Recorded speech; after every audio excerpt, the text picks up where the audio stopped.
अस्सलाम वालेकुम जी, क्या हाल है? आई होप आप लोग सब ठीक ठाक हो। Your analysis always on point. भाई कोशिश हमारी पूरी होती है कि प्रॉपर एनालिसिस करके अपने मेंबर्स को दिया जाए और अल्हम्दुलिल्लाह उसकी वजह से अब तक अच्छा चल रहा है हम लोगों का बहुत।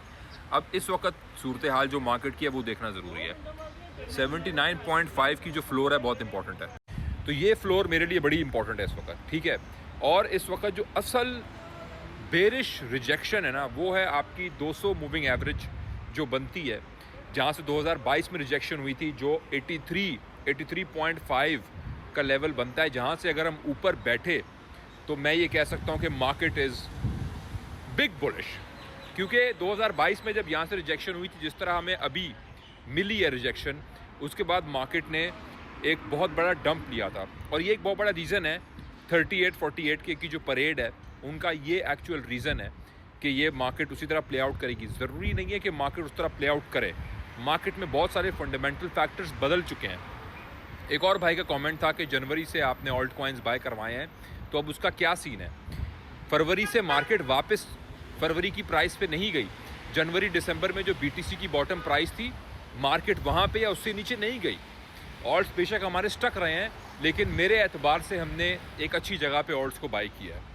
और ऑल्ट्स का मोमेंटम तब तक नहीं आएगा जब तक ये जो 200 की लाइन है इसको प्रॉपरली होल्ड नहीं करता बीटीसी और इससे ऊपर क्लोज नहीं करता, क्योंकि वहाँ मार्केट में कॉन्फिडेंस एंटर होगा। अब कई लोग हैं जो सोचेंगे कि क्लैरिटी एक्ट जो अब आ रहा है उसके अंदर मार्केट पंप करेगी। हो सकता है कि क्लैरिटी एक्ट का पास होना एक सेल द न्यूज़ इवेंट भी हो, जिसको हम लोग फैक्टर इन करेंगे। तो इसलिए क्लैरिटी एक्ट से जो बहुत लोगों को बहुत उम्मीद हुई है ना, तो मुझे लगता है कि उससे इतनी ज़्यादा उम्मीद नहीं बांधनी चाहिए। इंपॉर्टेंट चीज़ है, लेकिन उसका इमीडिएट इफेक्ट नहीं आएगा, कुछ टाइम बाद इफेक्ट आएगा। क्लैरिटी एक्ट का जो प्रोसेस होगा वही बताता हूँ आपको। पहले सेनेट के अंदर वोटिंग होगी, 14 मई के बाद ये वोटिंग होने वाली है। उस वोटिंग के अंदर अगर तो सेनेट से पास हुआ, फिर ये जाएगा प्रेसिडेंट की टेबल पे।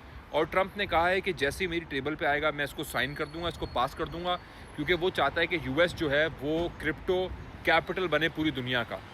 तो ये सारी की सारी इस वक्त की अपडेट्स हैं जो मैं आप लोग को बयान कर रहा हूँ, जो बता रहा हूँ।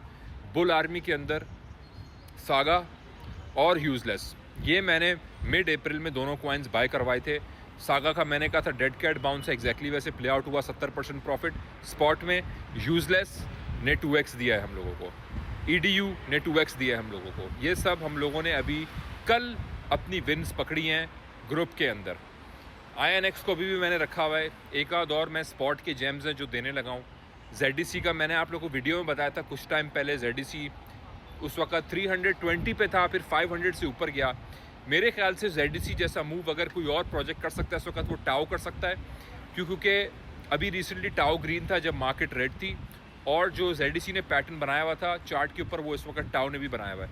तो मेरे ख्याल से इस वजह से टाओ की तरफ मैं देख रहा हूँ पर्सनली। रीज़न मैंने आपको बताया, ये कोई मेरी तरफ से बाई सिग्नल नहीं है आपको, बस ये मेरी तरफ से एक एनालिसिस है जो अपना मैं एक्शन कर रहा हूँ, मैं आपसे शेयर कर रहा हूँ। आप वो करें जो आपको बेहतर समझ आए, आप वो करें जो आपको अच्छा लगे। ये कोई फाइनेंशियल एडवाइस या एनालिसिस सिग्नल नहीं है ये आपके लिए, ठीक है। तो मेरे ख्याल से इस वक्त मार्केट पॉजिटिव न्यूज़ कॉन्फ्लिक्ट में आए 200 एक्सपोनेंशियल को तोड़ देगी। 79.5 का भी फ्लोर है, 74.5 का भी फ्लोर है, 69 का भी फ्लोर है, 65.5। ये चार बड़े इंपॉर्टेंट फ्लोर्स हैं मार्केट के। ये मैं उन लोगों के लिए कह रहा हूँ जो 38-48 का वेट कर रहे हैं, ठीक है। 38 की कोई इतनी बड़ी लॉजिक नहीं है, वो इसीलिए क्योंकि लास्ट टाइम इतना डंप हुआ था। अगर अभी भी रिजेक्ट होकर इतना डंप हो तो 38 के हमारे पास सामने खड़ा है। लेकिन ये जो चार इंपॉर्टेंट फ्लोर्स हैं इनका टूटना ज़रूरी है। तो क्या हम ये कहना चाह रहे हैं कि चारों फ्लोर टूट जाएंगी और मार्केट इतना सीवियर डंपिंग लेगी? उसके लिए कोई बहुत ही बड़ा ब्लैक स्वान होना पड़ेगा। इवन ब्लैक स्वान भी अगर होता है 80,000 से, तो मार्केट 70 आ जाएगी, 65 आ जाएगी। 38 के लिए कोई बहुत ही बड़ा ब्लैक स्वान होना पड़ेगा। और अगर वो ऐसा ब्लैक स्वान कोई हो रहा है, कुछ होता है, तो एक बात याद रखें कि वो चार्ट में नज़र नहीं आ सकता। वो कोई भी ब्लैक स्वान इवेंट, कोई भी इस तरह की कैटास्ट्रोफी अल्लाह ना करे जो हो, वो कभी चार्ट में नज़र आ नहीं सकती, ठीक है। तो इसलिए मैं इसके बारे में नहीं बात कर सकता, मैं नहीं आपको बता सकता कि ऐसा होगा। तो ये इंपॉर्टेंट फ्लोर्स हैं मेरे ख्याल से, इनको हमें ऐसे नहीं बोलना चाहिए कि अब ये टूट जाएंगी, क्योंकि पिछले 4 महीने जनवरी, फरवरी, मार्च और अप्रैल, अब मई का मिड आ गया है, पूरे 4.5 महीने में हमने इन फ्लोर्स को सीमेंट लगा लगा के पक्का किया है टाइम से, ठीक है। वॉलेटिलिटी में सब कुछ हो गया, इतना सब कॉन्फ्लिक्ट हुआ, सब हुआ, ये फ्लोर पक्की रही। तो कोई बहुत ही बड़ा रीज़न होना चाहिए ना, सिवाय ढिठाई के कि ये मार्केट 48 जाएगी। मुझे अभी रीज़न नज़र नहीं आता।